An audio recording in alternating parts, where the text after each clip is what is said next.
Assalamualaikum warahmatullahi wabarakatuh. Perkenalkan, nama saya Sinta Dwi Ayu Kumala.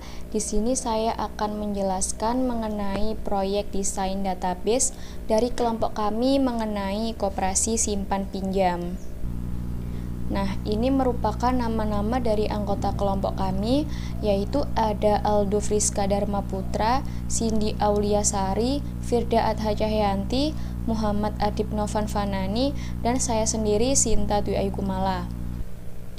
Nah, ini terdapat alur bisnis, yaitu koperasi simpan pinjam merupakan salah satu fasilitas pelayanan masyarakat dalam bidang sistem pelayanan keuangan. Nah, tujuan utama dari koperasi adalah mencari laba yang maksimal, mempertahankan kelangsungan hidup, dan mengejar pertumbuhan dalam usahanya. Nah, ini terdapat beberapa business rule, yaitu yang pertama, anggota memiliki nomor anggota, nama, alamat, jenis kelamin, telepon, email, tanggal lahir, dan pekerjaan, di mana satu anggota wajib memiliki satu jabatan. Nah, setiap anggota wajib melakukan transaksi satu simpanan pokok. Setiap anggota juga dapat melakukan banyak atau tidak sama sekali transaksi sukarela.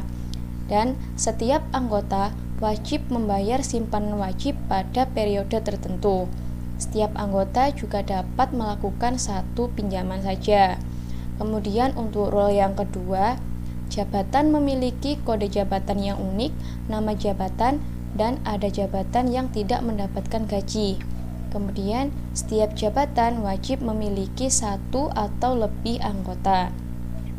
Selanjutnya, role yang ketiga, simpanan pokok memiliki nomor ID unik untuk mengetahui jenis simpanan dan jumlah simpanan. Setiap transaksi simpanan pokok memiliki tanggal transaksi dan nomor transaksi.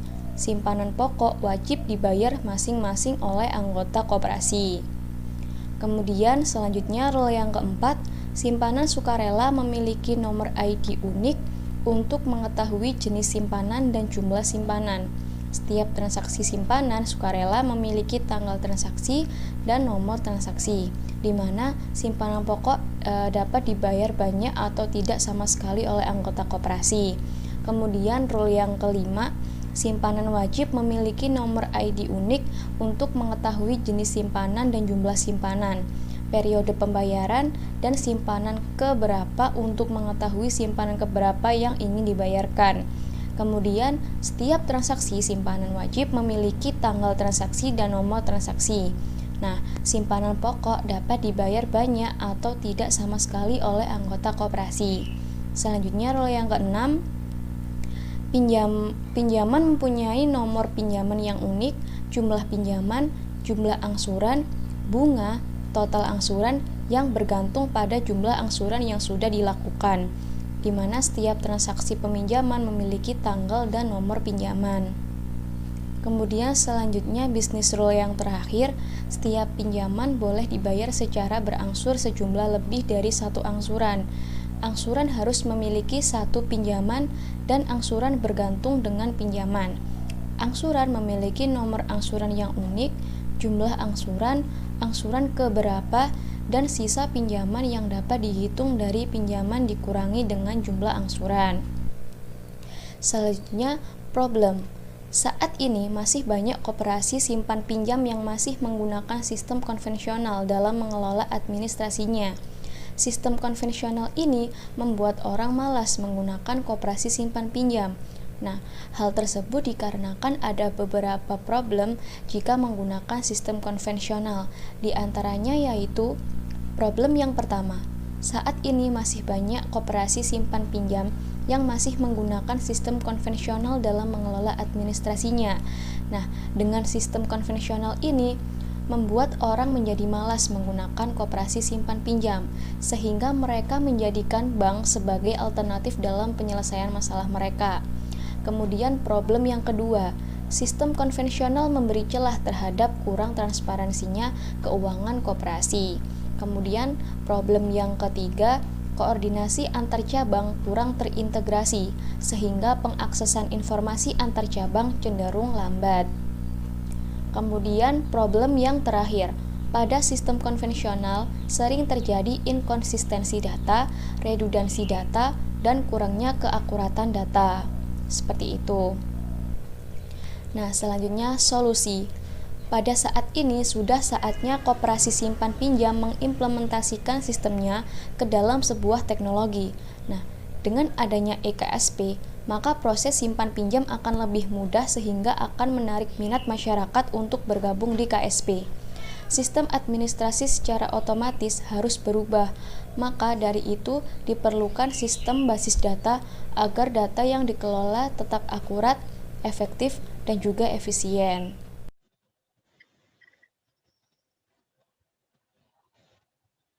Saya akan menjelaskan tentang DDL atau Data Definition Language dari database yang akan kami buat. Yang pertama yaitu KSP itu memiliki beberapa tabel. Tabel yang pertama yaitu anggota dengan beberapa kolom yaitu nomor anggota, nama, alamat, jenis kelamin, nomor telepon, email, tanggal lahir, pekerjaan, kode jabatan, dan simpanan pokok. Untuk nomor anggota merupakan primary key sehingga dia tidak boleh bernilai nol dan juga bertipekan integer. Untuk jenis kelamin sendiri, kami membuat cek untuk variabel cek untuk memastikan bahwa input dari pengguna itu antara F dan M agar tidak terjadi inputan yang berbeda-beda. Jika pengguna menginputkan bukan dari F atau bukan M, maka akan terjadi error. Kemudian untuk kode jabatan dan ID simpanan ini merupakan primary key dari tabel jabatan dan simpanan pokok yang dinyatakan dengan on delete set null ketika kode jabatan dan ID simpanan pokok di tabel utamanya dihapus, maka pada tabel anggota maka akan bernilai nol. Kemudian untuk di tabel sukarela memiliki dua kolom yaitu ID simpanan dan jumlah simpanan. ID simpanan sebagai primary key, kemudian untuk di simpanan wajib itu ada ID simpanan sebagai primary key, jumlah simpanan, periode pembayaran, dan simpanan ke. Untuk selanjutnya yaitu tabel simpanan pokok yang memiliki ID simpanan dan juga jumlah simpanan, ID simpanan sebagai primary key. Kemudian untuk selanjutnya yaitu membuat tabel jabatan yang memiliki kode jabatan sebagai primary key dan juga nama jabatan sebagai kolom selanjutnya, tetapi tidak boleh bernilai nol. Dan juga terdapat kolom gaji untuk setiap jabatan. Kemudian ada create tabel pinjaman yang memiliki beberapa variabel atau tab kolom. Yang pertama yaitu nomor pinjaman sebagai primary key, jumlah pinjaman, jumlah angsuran, bunga, dan juga nomor anggota sebagai foreign key dari tabel anggota pada kolom nomor anggota juga yang disetting on delete set null sehingga kalau misalkan nomor anggota dihapus pada tabel induk maka akan bernilai nol. Kemudian juga ada kolom tanggal peminjaman yang bertipekan tanggal. Kemudian ada tabel angsuran yang berisikan beberapa kolom. Yang pertama yaitu nomor angsuran sebagai primary key, angsuran ke, jumlah angsuran, dan nomor pinjaman sebagai foreign key dari tabel pinjaman pada kolom nomor pinjaman juga. Untuk foreign key itu semuanya hasil dari mapping. Untuk selanjutnya yaitu membuat tabel khusus mapping money yaitu transaksi simpanan wajib yang berisikan nomor anggota sebagai foreign key pada tabel anggota dan variabel nomor anggota yang disetting juga on delete set null. Kemudian ada ID simpanan sebagai foreign key reference pada on-the-left set 0. Kemudian juga ada kolom tanggal transaksi date dan juga nomor transaksi varchar. Kemudian untuk tabel yang terakhir yaitu juga sebagai kolom hasil dari mapping many to many. Yang pertama yaitu ada nomor anggota yang bertipikan integer sebagai foreign key yang mereference pada tabel anggota dan kolom anggota. Kemudian ID simpanan yang juga foreign key dan juga tanggal transaksi yang bertipekan tanggal dan juga nomor transaksi. Sekian penjelasan tentang data definition language. Assalamualaikum warahmatullahi wabarakatuh.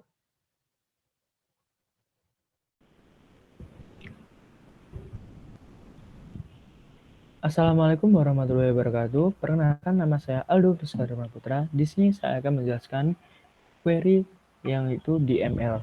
Nah, DML sendiri singkatan dari Data Manipulation Language. Data Manipulation Language merupakan sekumpulan query yang digunakan untuk memodifikasi data pada database. Lalu, modifikasi ini bisa berupa menginputkan data, lalu bisa menghapus data, maupun merubah data yang diinginkan. Kita bisa langsung menuju ke SSMS-nya. Nah, pada awal SSMS ini kita bisa menggunakan sintak use KSP untuk menggunakan database-nya. Nah, proyek kami yaitu bernama Koperasi Simpan Pinjam dan diberi nama database-nya adalah KSP. Lalu bagaimana sih untuk menginputkan datanya? Kita bisa menggunakan sintak insert into diikuti dengan nama tabel, lalu sintak value, lalu diikuti dengan baris data yang ingin kita masukkan. Seperti ini. Kita akan mencoba runningnya dan berhasil. Lalu untuk menampilkan data tersebut, kita bisa menggunakan sintak select from diikuti dengan nama tabel. Nah, sudah tampil dan sesuai dengan inputan yang kita berikan. Lalu pada DML sendiri tidak hanya ada insert ataupun select. Kita bisa menggunakan sintak update untuk modifikasi data, yaitu atau ingin merubah salah satu data yang ingin kita inginkan. Untuk sintaknya sendiri kita bisa menggunakan untuk strukturnya kita bisa menggunakan sintak update lalu diikuti dengan nama tabel, lalu set, lalu nama kolom dan nilai yang kita inginkan, lalu where, lalu dengan kriterianya. Kita akan mencoba merubah ID yang ada di simpanan sukarela dengan ID SS1001 untuk jumlah simpanannya menjadi 300.000. Lalu kita running dan berhasil. Kita akan mencoba menampilkannya apakah sudah berubah. Dan ya, sudah berubah. Jadi ID yang sebelumnya 250.000 sekarang menjadi 300.000. Lalu adapun sintak delete from untuk menghapus baris data yang kita inginkan. Di sini saya akan menghapus baris data pada simpanan sukarela. Untuk struktur sintanya sendiri kita bisa menggunakan delete from lalu dengan nama tabel. Lalu jika kalian ingin menghapus salah satu data, kita bisa menggunakan kriteria dengan menggunakan sintak where lalu kriterianya. Di sini kita akan menghapus seluruh isi data pada tabel simpanan sukarela. Lalu kita mencoba untuk menampilkannya lagi dan isinya kosong. Nah, untuk DML sendiri mungkin cukup dari saya. Lalu setelah kita sudah memahami apa saja kegunaan data sintak-sintak pada DML, kita bisa langsung menginputkan data-data yang kita inginkan dan yang kita sesuaikan pada proyek kita. Dan proyek kami sendiri adalah Koperasi Simpan Pinjam. Di sini kita akan menyesuaikan inputannya dengan tabel yang telah ada pada DDL. Mungkin cukup sekian dari saya. Wassalamualaikum warahmatullahi wabarakatuh. Assalamualaikum warahmatullahi wabarakatuh. Saya Cindy Auliasari. Pada tugas proyek basis data kali ini, saya bertugas untuk membuat fungsi, prosedur, dan view dari DDL dan DML yang telah dibuat, supaya nanti dapat diimplementasikan di GUI.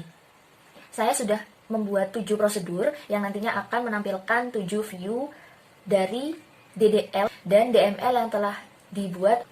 Nah, dapat dilihat di sini sudah ada tabel dari database KSP milik kelompok kami. Nah, langsung saja ke view pertama atau prosedur pertama, yaitu ada get anggota. Get anggota ini merupakan prosedur untuk mencari anggota dengan nama tertentu. Jadi, di sini dapat dilihat ada parameternya, yaitu nama anggota yang akan dicari. Nah, di dalam prosedur ini, kita mengambil data semua anggota dari hasil join tabel jabatan dan anggota. Dengan syarat kode jabatannya harus sama. Ya, kita execute dengan perintah exec. Nah, dia akan menampilkan seperti ini. Datanya Firda, alamatnya di mana, jenis kelamin, nomor telepon, email, dan lain-lain hingga gajinya. Prosedur kedua, itu ada prosedur get pinjaman anggota. Nah, get pinjaman anggota ini merupakan prosedur untuk mencari pinjaman anggota dengan nama tertentu. Nah, untuk selectnya kita mengambil data yang diperlukan. Di sini ada 2 macam join yang saya gunakan. Join yang pertama untuk membuat subquery dengan nama tabel sisa angsuran. Nah, di sini saya karena tidak ada atribut sisa angsuran, jadi saya membuat subquery sisa angsuran. Nah, di sini kita mengurangkan jumlah pinjaman dikurangi jumlah angsuran yang dimiliki tabel angsuran. Nah, kemudian itu semua dilakukan dengan syarat nomor pinjaman milik anggota itu harus sama dengan nomor pinjaman yang ada di pinjaman. Kemudian join yang kedua, kita ambil dari anggota yang dijoinkan dengan pinjaman, yang dijoinkan lagi dengan angsuran, dan dijoinkan dengan subquery yang tadi telah kita buat, yaitu sisa angsuran. Nah, langsung saja ini jika dieksekusi, maka akan menampilkan seperti ini. Nah, Cindy minjam tanggal sekian, jumlah pinjamannya sekian, bunganya sekian, jumlah angsurannya sekian, dan sudah mengangsur ke 1, dan sisa angsurannya masih 6 juta sekian. Kemudian langsung ke view ketiga, yaitu tambah anggota. Nah, view tambah anggota ini dia merupakan prosedur untuk menambahkan anggota sesuai atribut yang diperlukan. Nah, selain menambahkan anggota, jadi yang dilakukan di prosedur tambah anggota ini, dia pertama akan menambahkan simpanan pokok. Jadi dia akan menambah data di tabel simpanan pokok, kemudian menambahkan data di tabel simpanan wajib. Karena untuk menjadi anggota syaratnya harus sudah membayar simpanan pokok dan simpanan wajib. Kemudian barulah identitas anggota ditambahkan di tabel anggota. Kemudian baru disinkronkan dengan transaksi simpanan wajib yang telah dibuat. Nah, jika kita eksekusi kurang lebih seperti ini. Akan muncul pesan row affected. Nah, di sini ada 4 row. Jika kita cek, yaitu select all from anggota, maka bisa dilihat di sini Akbar sudah tertambahkan. Nah, ini M dan data-datanya semua sudah masuk seperti itu. View selanjutnya yaitu get saldo. Nah, get saldo ini merupakan store prosedur untuk mengetahui jumlah saldo simpanan wajib atau pokok atau sukarela ataupun keseluruhan ataupun sisa saldo yang masih dapat dipinjam oleh anggota. Nah, di sini saya menggunakan if else. Jadi ketika prosedur di sini kan memiliki parameter action. Nah, action nanti ketika dia bernilai pokok, maka yang dimunculkan adalah jumlah simpanan pokok dan jumlah keseluruhan. Dan jika dia bernilai sukarela, maka dia akan memunculkan jumlah simpanan sukarela secara keseluruhan. Dan wajib akan memunculkan jumlah simpanan wajib secara keseluruhan, serta action seluruh simpanan akan memunculkan seluruh simpanan yang masuk, jumlah seluruh simpanan yang masuk. Dan jika dia actionnya adalah sisa, maka akan memunculkan jumlah saldo yang masih ada dalam koperasi dan masih dapat dipinjam oleh anggota lainnya. Langsung saja di sini kita execute dengan perintah exec juga. Karena tadi sudah anggotanya ada 10, jadi saldonya adalah sekian. Sukarelanya sekian, wajibnya sekian, dan seluruh simpanannya 13.433.000. Ini belum dipinjamkan.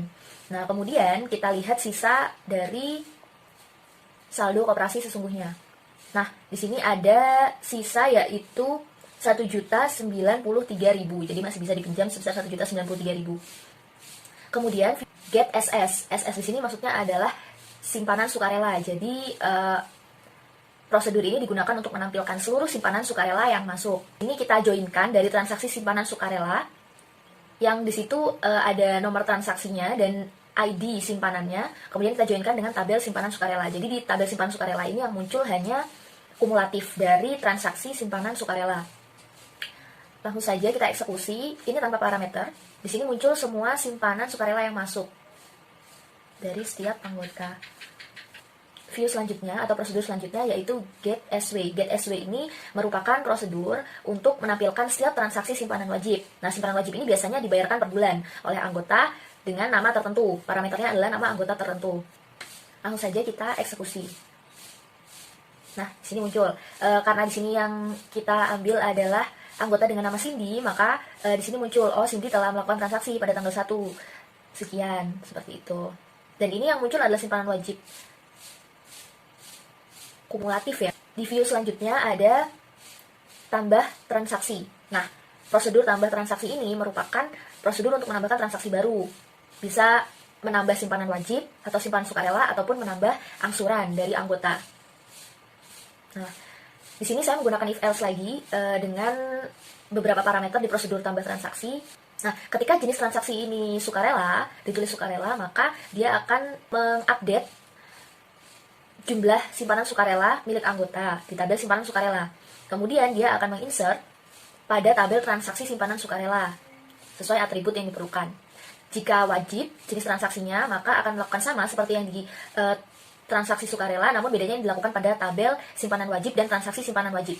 Kemudian pada transaksi angsuran ini sedikit berbeda karena dia hanya akan menginsert angsuran baru di tabel angsuran. Nah, namun di sini dia nomor angsuran baru itu akan dibuat dan jumlah angsuran keberapa itu akan diperbarui juga. Kita eksekusi, maka hasilnya seperti ini. Misal pertama kita menambahkan transaksi wajib. Kita cek di sini pada tabel simpanan wajib. Nah, ID SW 1010. Nah, di sini dia akan bertambah simpanan wajibnya yang sebelumnya 150 ya, jadi 300. Kemudian jika kita tambahkan transaksi angsuran di sini bisa dilihat dari ID 200 ada 2, nomor pinjaman 200 ada 2, dan sudah angsuran kedua. Itu tadi 7 view yang sudah saya buat melalui store prosedur. Lebih lengkapnya dapat dilihat pada laporan karena waktu yang terbatas. Terima kasih, sekian. Wassalamualaikum warahmatullahi wabarakatuh. Oke, perkenalkan, nama saya Muhammad Agung Nafani dan di sini saya akan menjelaskan tentang GUI dari aplikasi kami. Jadi di sini kita langsung run saja dari Java-nya dan akan muncul seperti ini. Dan ini tampilan home-nya atau tampilan berandanya yang berisi welcome screen. Jadi di sini ada sambutan untuk user yang pertama kali membuka. Lalu di sini ada anggota, ada menu anggota. Di sini ada 2 aksi, tambah anggota dan cari anggota. Di tambah anggota di sini kita bisa menambahkan anggotanya dengan inputan bebas.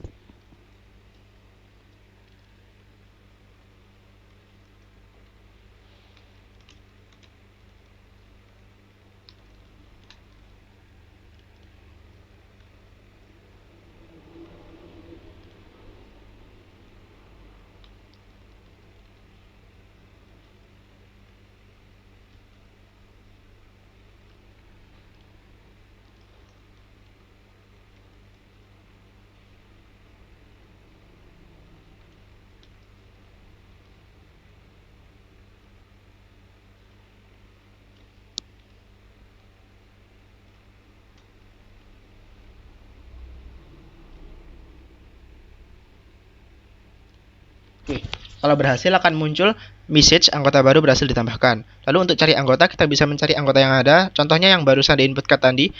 Nah, ini untuk Nana. Bisa saja nama saya sendiri di sini. Oke. Lalu untuk menu transaksi di sini ada 5 aksi. Seperti ada cari pinjaman anggota untuk mencari pinjaman dari suatu anggota. Misal saya. Ya, ternyata saya tidak mempunyai pinjaman. Coba Aldo sekarang. Ternyata Aldo mempunyai pinjaman dengan nomor anggota dan sisa anggota segini. Ini penjelasannya. Lalu ada mencari simpanan wajib. Di sini kita misal mencari Cindy. Untuk simpanan wajibnya, ternyata Cindy punya simpanan wajib. Dia sudah melakukan simpanan wajib sebanyak 4 kali dan seperti ini penjelasannya. Untuk cari saldo, kita bisa memilih antara 5 simpanan atau 5 yang akan kita ambil. Kalau kita ingin mencari saldo simpanan pokok, kita langsung klik OK. Jumlah saldo simpanan pokok seperti ini. Jika simpanan sukarela, sukarelanya segini. simpanan wajibnya ada segini, lalu total simpanannya itu ada segini, keseluruhan saldo. Nah, sisa saldo yang dapat dipinjam itu minus karena kemungkinan karena orang yang meminjam lebih banyak daripada saldo yang dimiliki oleh koperasi. Cari simpanan sukarela, mencari simpanan sukarela. Nah, di sini ada beberapa orang yang telah melakukan simpanan sukarela. Ini daftarnya, Novan, Firda, dan lain-lain. Ini yang sudah melakukan simpanan sukarela. Lalu kita jika ingin menambahkan transaksi, misal di sini kita tahu di sini, contoh saya di sini mencari ini. Saya memiliki nomor anggota 1111. Di sini saya akan menambahkan simpanan sukarela untuk diri saya sendiri. Tanggal transaksinya tanggal sekarang, coba. Nomor transaksinya ini terserah nanti administrator dari koperasinya. Jumlah transaksinya misal saya mau nambah 120.000. Oke, tambahkan. Nah, transaksi baru berhasil ditambahkan. Jadi untuk transaksi seperti itu untuk melakukan suatu transaksi. Untuk about, di sini akan menjelaskan tentang aplikasi. Aplikasi KSP Sederhana versi 1 dan develop oleh saya sendiri sebagai GUI dan teman-teman saya yang lebih berfokus ke database. Untuk exit, di sini akan ada peringatan atau warning. Apakah Anda yakin ingin keluar? Jika no, akan kembali seperti ini lagi. Jika yes, maka aplikasi akan keluar. Jadi seperti itu untuk codingannya, tapi sebelum itu harus masukkan JTDS terlebih dahulu dan memasukkan di folder Java-nya. Oke, sekian dari kami, dari kelompok yang membahas tentang KSP. Kurang lebihnya kami mohon maaf. Wassalamualaikum warahmatullahi wabarakatuh.